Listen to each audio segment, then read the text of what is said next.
Hello, everybody. I'm Jackie K. Cooper, and it's Tell a Story Thursday. That's the day of the week when I read you a story from one of my previous books, not The Wisdom of Winter, which is my latest book.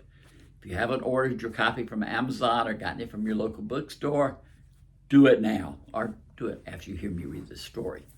But I read stories from my previous books. Currently, we're reading from Journey of a Gentle Southern Man, my first book.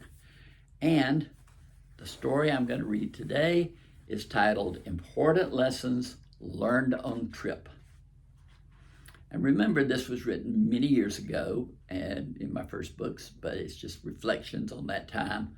But it's in that time frame, but being read now. Boy, that was gibberish, but I hope you understood it. But important lessons learned on trip. Last week, I paid a visit to our nation's capital. It had been years since I was last there, and I wondered how much it had changed. The answer is not much. That's one of the best things about Washington. It doesn't really change. The buildings that are there were built to last, and just as the buildings of Athens and Rome are still around today, so will the buildings of Washington last as long as time does. But in order to get to Washington, I had to put myself on an airplane again. If you know me at all, then you know that this is not one of my favorite things. I, along with Julie Andrews, like raindrops on roses and whiskers on kittens, not subjecting myself to one of the violations of the laws of physics, flying. Still, if you have to fly, it's great to be on the airplane that is ready when you are. And it's fun to fly first class. I was going on business that involved having all my expenses paid by someone else.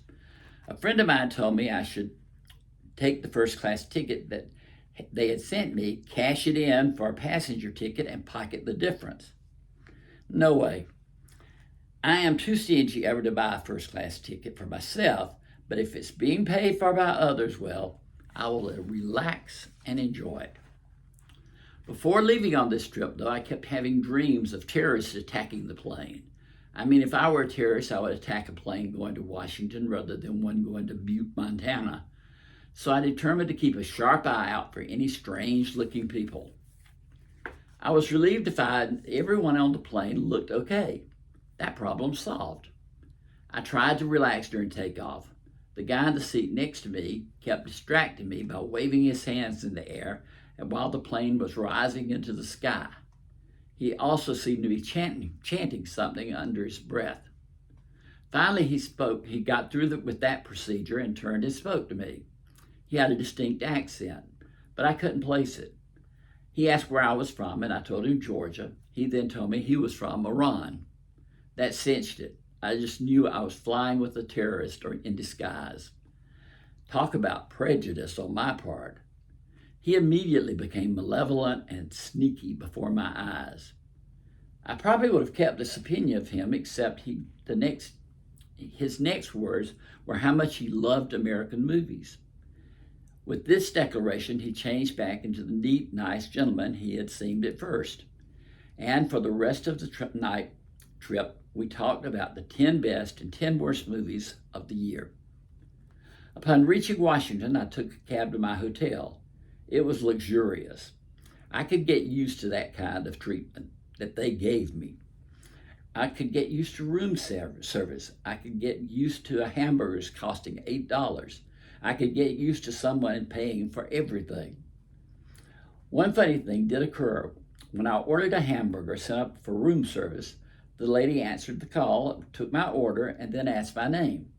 Jackie Cooper, I replied. You are Jackie Cooper? She said. Really?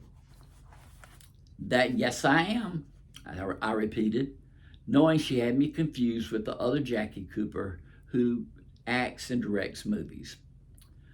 Well, that little hamburger came up on a table set up with flowers, silver service, and little mints. The real Jackie Cooper would have been impressed. This Jackie Cooper was impressed. Only the guy who brought it up was disappointed. He had expected the actor who plays Perry White in the Superman movies. He found a man who is a small tipper from Perry, Georgia. That's my story for today. This is Jackie K. Cooper sending love and hope.